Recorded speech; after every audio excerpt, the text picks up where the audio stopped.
The Afghan sun was a brutal, unforthing hammer on the dusty outpost roof. Heat shimmered in waves off the sand-colored concrete, making the distant mountains waver like a mirage. Chief Miller, a bear of a man with a sealed trident pinned to his chest, wiped a sleeve across his sweat-streaked brow. His gaze was fixed on the lone figure positioned near the parapet. She was the new attachment, the one they'd sent him with little fanfare and even less explanation. Her call sign was Valkyrie. Right now, she was meticulously, almost reverently, cleaning a Barrett M107 .50 caliber rifle. The massive weapon looked like a part of her, an extension of her will. Her movements were economical, precise. Each pass of the cleaning rod, each wipe of the oiled cloth was deliberate. She was utterly focused. A world unto herself in the middle of the baking heat and the distant, ever-present hum of the war. Miller felt a familiar knot of skepticism tighten in his gut. His team, a tight-knit pod of Navy SEALs, operated on a foundation of proven trust. They didn't like unknowns, and she was the biggest unknown he'd seen in 3 tours. A female sniper. In this hellhole, it felt like a political assignment, a box being ticked by some desk jockey back at the Pentagon. He watched her hands. They were steady, capable, but they seemed too delicate for the brutal physics of the .50 cal. He decided it was time for a little due diligence. He needed to look her in the eye, to hear her voice, to gauge the mettle of the soldier they'd saddled him with. He walked over, his boots crunching on the grit. "Quite the rifle," he said, his voice a low rumble. She didn't startle, didn't even look up. Her attention remained on the chamber she was inspecting. "It does the job, Chief," she replied. Her voice was calm, flat, devoid of any regional accent. It was the voice of someone who conserved energy even in speech. He leaned against the parapet, trying to adopt a casual posture. "Heard you're an artist with that thing. What's your longest engagement?" For the first time, she paused. A flicker of something, not pride, something heavier, like regret, crossed her features before it was gone, locked away behind a neutral mask. She looked out towards the vast, empty valley. 3 kilometers. Plus, she said softly, almost to herself. Miller nodded politely, a non-committal grunt in his throat. He didn't believe her. Not for a second. 3 kilometers was a myth, a number from a video game. The world record was just over 3 kilometers, a legendary shot made under perfect, impossible conditions. This was Afghanistan. The wind alone was a chaotic, unpredictable beast. She was lying or exaggerating, and that made her dangerous. He was about to press further, to ask where she'd made this mythical shot, when the sharp crackle of the radio broke the silence. The mission was changing. The skepticism in his gut hardened into a cold, hard stone. He had a bad feeling about this. He gave her one last long look. She had gone back to cleaning her rifle, her focus absolute once more, as if their conversation had never happened. She was a puzzle, and in his line of work, puzzles got people killed. The intelligence briefing was a tense, crowded affair in the makeshift Tactical Operations Center. Maps were spread across tables, their edges weighted down with spare magazines. The target was a high-value insurgent commander, a man responsible for a recent wave of brutal IED attacks. He was smart, elusive, and he was on the move. His convoy had stopped on a high mountain road, a place the analysts called the Shelf. It was a notorious spot, a natural defensive position. Chief Miller studied the drone feed. The range was extreme, a stretch of empty, wind-scoured rock that seemed to defy any possibility of a direct engagement. His stomach tightened. This was a suicide run. Sending his team in close was an invitation to an ambush. The room was silent, the options bleak. Then the Air Force JTAC pointed a laser pointer at the screen. "From our position, the range to the primary target is 3,110 meters. A murmur rippled through the assembled soldiers. It was an impossible shot, a fairy tale. Miller's mind flashed to the roof, to the woman and her calm, unbelievable claim. 3 kilometers, plus. He found her back on the roof, already set up. The Barrett was mounted on its bipod, a monument of dark metal against the pale concrete. Her spotter, a young corporal with a nervous energy, was hunched over a rangefinder, his face a mask of frustration. Valkyrie herself was a statue of concentration, her body molded to the shape of the rifle, her eye pressed to the scope. Miller approached, the skepticism of his team a palpable force at his back. He could feel their eyes on him, waiting for him to call off this insanity. The spotter looked up, his voice tight. "Chief, the wind is all over the place up there. It's a nightmare. And the range, it's a hard 3,100 meters. The math doesn't support a shot. It's a no-go." Miller ignored him. He crouched down beside Valkyrie. "Talk to me, Captain." She didn't move. Her voice was so low he almost missed it. "I have him." It wasn't a boast. It was a simple statement of fact, as if she were confirming the time of day. The spotter shook his head, a silent plea to Miller. "Don't do it." The chief looked at the woman. He saw the absolute stillness in her hands, the slow, metronomic rhythm of her breathing. He saw the hollow look in her eye he had noticed before, but now he recognized it for what it was. Not emptiness, but a profound and chilling focus that excluded the entire world. He was betting all their lives on a feeling, on a ghost of a chance. He keyed his radio, his voice gravel. "All elements, stand by. Valkyrie is cleared hot. I say again, Valkyrie is cleared hot. Stand by for shot." The world seemed to hold its breath. The ever-present dust settled. The distant sounds of the base faded away.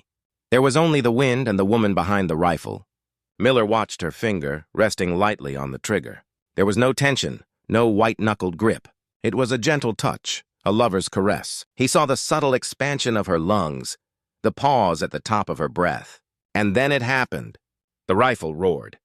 The sound was not just loud, it was a physical force, a thunderclap that punched through the valley and echoed off the distant mountains.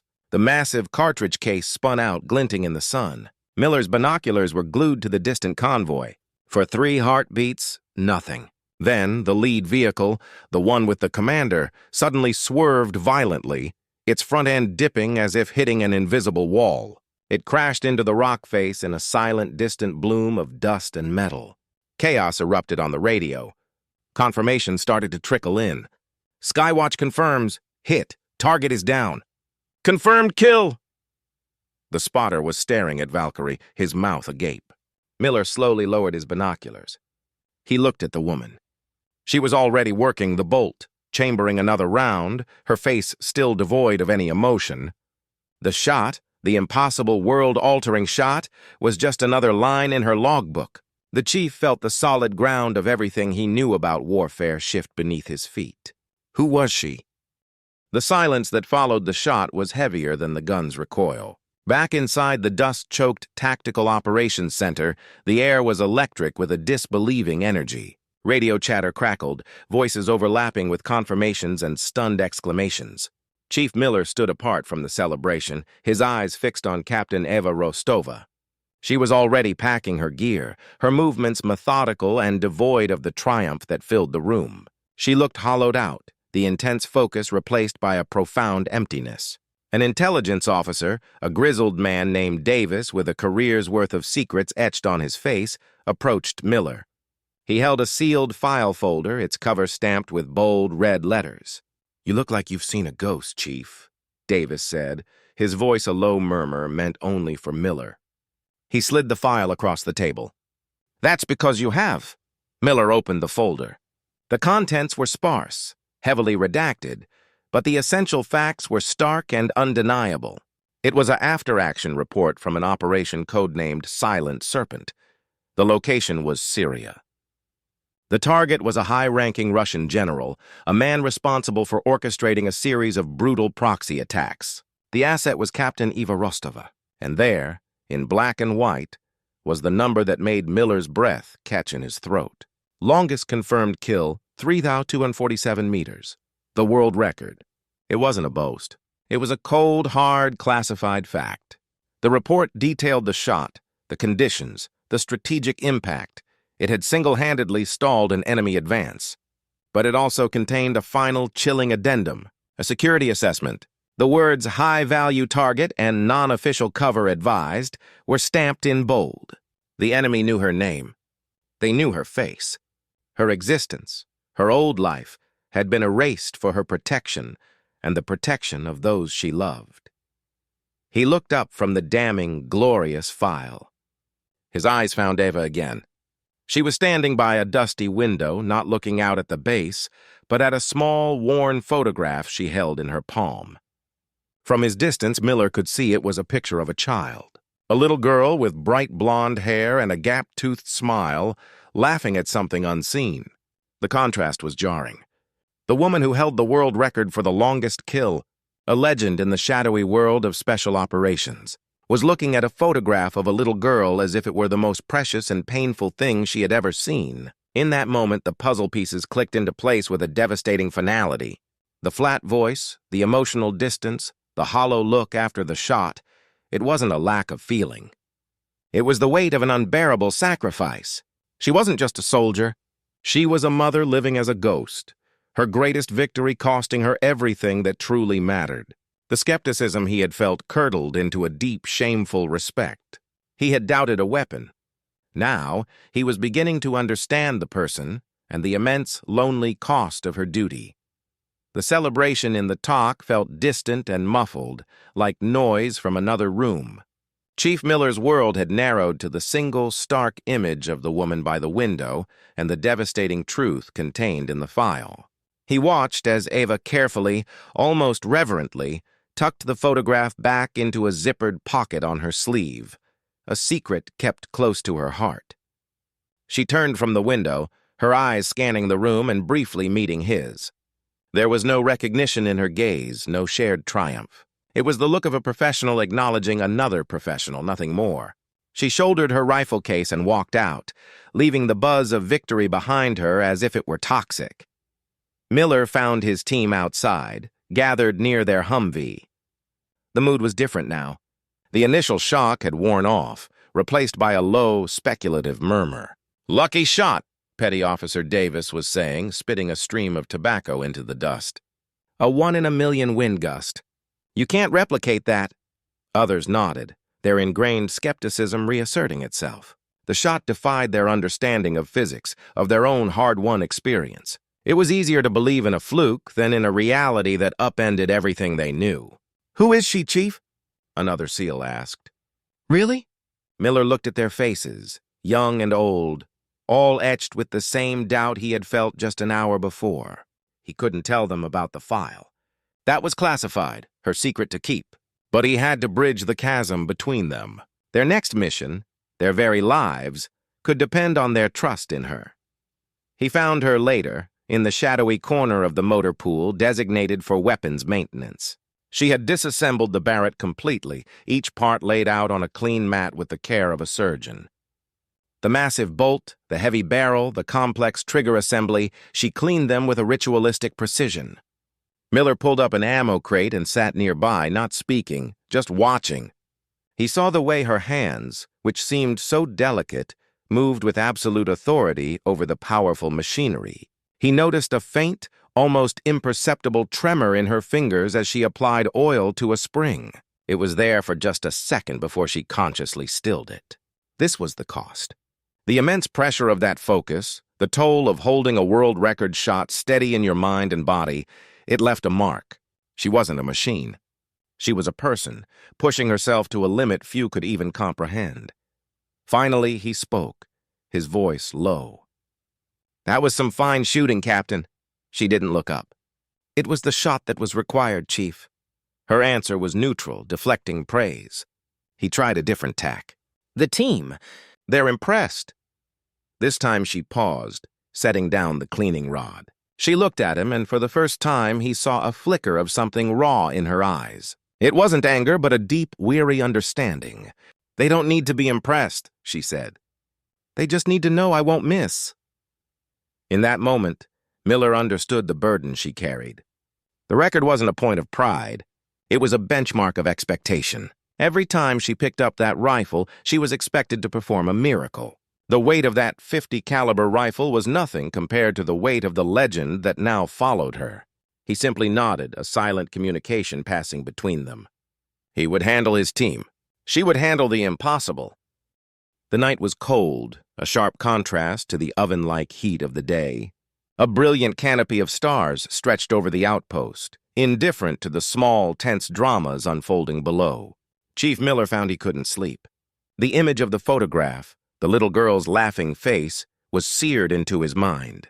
He walked the perimeter, the gravel crunching under his boots, his thoughts a tangled knot of duty and a newfound grim respect.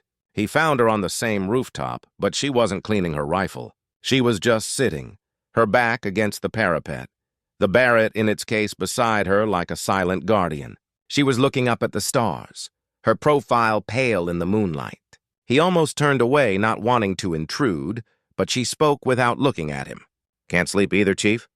Her voice was different now, softer, stripped of its professional flatness. It was the voice of someone just too tired to keep all the walls up. He walked over and sat a few feet away, following her gaze to the heavens. "Mine's too busy," he admitted. They sat in a comfortable silence for a few minutes, the vast, empty landscape around them feeling both immense and strangely intimate. "The girl in the photograph," Miller said, his voice careful. "Your daughter?" He saw her shoulders tense almost imperceptibly, a subtle flinch as if he'd touched a wound. She nodded slowly, her eyes still fixed on the stars. "Sophia," she whispered, the name a prayer on the night air. She was 4 in that picture. She's 7 now. The use of the past tense was a small, heartbreaking detail. Her grandmother tells her I'm an angel, watching over her from heaven. It's safer that way. The confession hung between them, a testament to a sacrifice so complete it was almost incomprehensible. Miller thought of his own family, of the letters and photos he kept in his own footlocker, the tangible connection to a world of barbecues and baseball games. He couldn't imagine the strength it took to voluntarily sever that tie, to become a ghost in your own child's life. "The record," he began, unsure how to phrase the question burning in him. "What was it like?" Ava finally turned her head to look at him, and in the moonlight he could see the full weight of the years in her eyes. "It was quiet," she said, her voice distant, as if recalling a dream. The world just stopped. There was no wind, no sound, no heat. There was just the crosshair, the target, and the math. It was the most alone I have ever felt. She looked down at her hands. When you pull the trigger on a shot like that, you aren't just taking a life. You're giving up a part of your own. You cross a line and you can never step back over it. The silence afterward is the loudest sound you'll ever hear. He understood now. The hollowness wasn't a lack of emotion. It was the echo in a soul that had been forced to make room for an unbearable burden. She had traded a mother's touch for a trigger pull that saved countless anonymous lives. She had exchanged bedtime stories for the cold calculus of long-range ballistics. The weight she carried wasn't the Barrett. It was the memory of a little girl's laughter, a sound she would likely never hear again. Miller didn't offer empty words of sympathy. There were none that could bridge that chasm. He simply sat with her in the quiet, sharing the weight of the night. It was a soldier's vigil, a silent acknowledgement of a price paid in a currency he could only begin to fathom. The stars continued their slow wheel above them, witnesses to a courage that would never see a medal, a sacrifice known only to a few, and a ghost who missed her little girl. The dawn brought a new kind of tension, sharp and immediate. The relaxed atmosphere from the previous day's success vanished, replaced by the grim focus of an impending operation. A high-value target, a bomb maker known for his clever, devastatingly effective IEDs, was moving through a narrow valley. His name was the Architect, and his capture or elimination was a top priority. The team gathered around a large tactical map in the talk, the paper crinkling under their hands. The proposed route was a nightmare, a single winding road snaked through a steep-sided valley, offering the target clear lines of sight and countless places for ambushes. Sending the SEAL team in on the ground was a guaranteed firefight with high casualties. The Air Force JTAC pointed to a spot on the map, a high ridge overlooking a sharp bend in the road. This is the only viable firing position. The range to the target's likely stopping point is approximately 2,800 meters. The number hung in the air. It was less than her record, but it was still an extreme distance shot, a test of skill under intense pressure. All eyes in the room, once filled with doubt, now turned to Captain Rostova. The unspoken question was clear. Could she do it again? Not as a one-in-a-million miracle, but as a repeatable tactical tool. Miller watched her. She studied the map, her expression unreadable. She traced the wind patterns noted on the satellite imagery with a finger, her lips moving slightly as she calculated. She wasn't looking for glory. She was looking for the shot. She looked at Miller and gave a single, slight nod. It was all the confirmation he needed. The plan was set. They would insert by helicopter at a landing zone miles away, hump it to the ridge on foot, and she would set up. The SEALs would provide security. The entire mission now hinged on the steady hands and unerring eye of the woman they had doubted just days before. The insertion was a tense, silent affair. The helicopter ride was a gut-churning series of evasive maneuvers, the Black Hawk slicing through the mountain passes. They fast-roped into a rocky landing zone, the wind whipping at their gear. For hours they moved in single file, a silent snake of armed professionals winding its way up the treacherous terrain. Miller watched Eva. She moved with a fluid, economical grace, the heavy Barrett case seemingly a part of her. She didn't complain, didn't lag. She was just another member of the team, doing her job. When they finally reached the ridge, the view was breathtaking and terrifying. The valley lay spread out below them like a map, the road a thin, dusty ribbon. The spotter, Corporal Jenkins, immediately began setting up his equipment, his face tight with concentration. Eva found a stable position, unpacking the Barrett with the same ritualistic care Miller had seen before. She was building her nest, creating her own small world of focus and death. The wind howled around them, a constant, mocking reminder of the challenge. Jenkins called out the numbers, his voice strained. Winds gusting 15 to 20 knots right to left. Range to the engagement zone is 2,840 meters. He looked at Miller, his eyes wide. It's on the edge, Chief. It's right on the goddamn edge. Miller keyed his radio. All elements, stand by. Valkyrie is setting up. He looked at Eva. She was already in her world, her eye to the scope, her breathing slowing. The team fanned out, their weapons pointing down into the valley, their trust in her now a tangible life-or-death reality. The world on the ridge narrowed to a single critical point. The wind screamed its defiance, tearing at their uniforms and stinging their eyes with grit. Below, the convoy was a line of ants crawling along the dusty ribbon of road. Corporal Jenkins called out the data, his voice a tight wire of stress. Target vehicle is the third truck, the black Toyota. He's stopping. He's getting out. Wind is now 22 knots. Gusting to 25. Hold, Valkyrie, hold! The numbers were a nightmare, a chaotic equation that seemed to make a clean shot impossible. Miller watched Eva. She was a statue, utterly immobile. The wind that whipped at everyone else seemed to part around her. Her entire being was focused down the length of the barrel, her finger resting with feather-light pressure on the trigger. He could see the subtle adjustments she was making, tiny, almost imperceptible movements of her body, compensating for the violent gusts in a way that defied pure mathematics. It was instinct. It was feel. It was the ghost in the machine that no spotter's data could ever fully capture.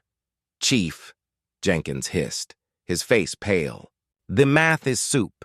I can't give her a clean solution. Miller didn't take his eyes off Eva. He saw the slow, steady rhythm of her breathing, the absolute calm at the center of the storm. He remembered her words from the night before. The world just stopped. She was there now, in that silent, stopped place. He made a decision. He trusted the ghost. He keyed his radio, his voice cutting through the howling wind, calm and absolute. All elements, stand by. Valkyrie, you are cleared hot. Take the shot when ready. There was no hesitation, no second guess. The roar of the Barrett was a physical shock wave, a blast of sound and pressure that momentarily silenced the wind itself. The shot was not followed by the usual frantic call from the spotter. Jenkins was frozen, his eye glued to the high-powered scope, his knuckles white. 2 seconds. 3. The silence was agony. Then Jenkins let out a breath that was half sob, half prayer. Hit. Confirmed hit. Target is down. The words were barely a whisper. Then he repeated them into his radio, his voice cracking with disbelief. Skywatch, this is Groundhog. Confirm splash on primary target. He is down. Chaos erupted on the net. Confirmation from the drone overhead. The convoy below scattered in panic, but the primary objective was achieved. The architect was dead. Miller looked at his team. He saw the change in their faces, in the set of their shoulders. The last vestiges of skepticism were gone, burned away in the crucible of that impossible shot. They looked at Ava not as a woman, not as an outsider, but as Valkyrie, a force of nature as reliable and devastating as the rifle she commanded. She was already working the bolt, her face still a mask of concentration, but as she chambered another round, her eyes briefly met Miller's. In that fleeting glance, he saw it. Not triumph, but a quiet acknowledgement. The trust had been given, and it had not been broken. The ghost had delivered, and the team was now whole. The exfiltration was a blur of noise and wind. The Black Hawk helicopter descended into the landing zone, its rotors beating the thin mountain air into a furious storm of dust and debris. The SEAL team moved with practiced efficiency, scrambling aboard, their faces grimed with sweat and dirt. Chief Miller was the last aboard, turning for one final check of the ridge. He saw her. Ava Rostova was not rushing. She stood calmly, the massive Barrett case slung over her shoulder as if it were a purse. She took one last, long look across the vast, empty valley, at the distant road where a man had just died by her will alone. Her expression was unreadable, a mixture of profound weariness and absolute resolve. Then she turned and walked towards the helicopter, her movements steady and sure amidst the chaos. Inside the vibrating fuselage, the atmosphere was different than before. There were no boisterous celebrations, no backslapping. The mission's success was a quiet, solid thing. The SEALs glanced at Eva, not with skepticism or even curiosity, but with a deep, unspoken respect. They had witnessed an artist at work. They had seen the ghost in action, and they knew they were in the presence of a living legend. The flight back to the main base was filled with the roar of the engines, a noise that made conversation impossible, which suited everyone just fine. It was a time for quiet reflection, for processing the sheer scale of what they had been a part of. When the helicopter touched down on the familiar tarmac, the team began to disembark, their bodies aching with fatigue. They started to disperse towards the debriefing room, the weight of their gear suddenly feeling heavier. Miller watched as Eva stepped off the ramp, her eyes already scanning the horizon, mentally moving on to the next task, the next mission, the next lonely vigil. He knew this would likely be the last time their paths crossed. She was a ghost, and ghosts didn't stay in one place for long. He made a decision. He walked towards her, his boots echoing on the concrete. She turned to face him, expecting an order, a question, another tactical debrief. Instead, Chief Miller stopped directly in front of her. He didn't offer his hand. He didn't try to put into words the immense respect he felt, knowing that any words would be inadequate. He simply came to attention, his back straight, his shoulders squared. He looked her directly in the eye, and with a precision born of 1,000 drills, he rendered a crisp, formal, and deeply heartfelt salute. It was a gesture of ultimate professional respect, from one warrior to another. It acknowledged her skill, her sacrifice, and her unspoken burden. For a moment she was still, her own posture instinctively straightening. Then a slow understanding dawned in her eyes. This was not about the record. This was not about the legend. This was for the soldier, for the mother, for the ghost. She brought her own hand up, returning the salute with equal precision. It was not a long moment, but it was a complete one. A silent conversation passed between them. A universe of understanding conveyed in that single, timeless military tradition. He lowered his hand. She lowered hers. Without another word, she turned and walked away, the solitary figure with the long rifle fading into the haze of the Afghan afternoon. The mission was over. Her duty was done, and she had at last been seen.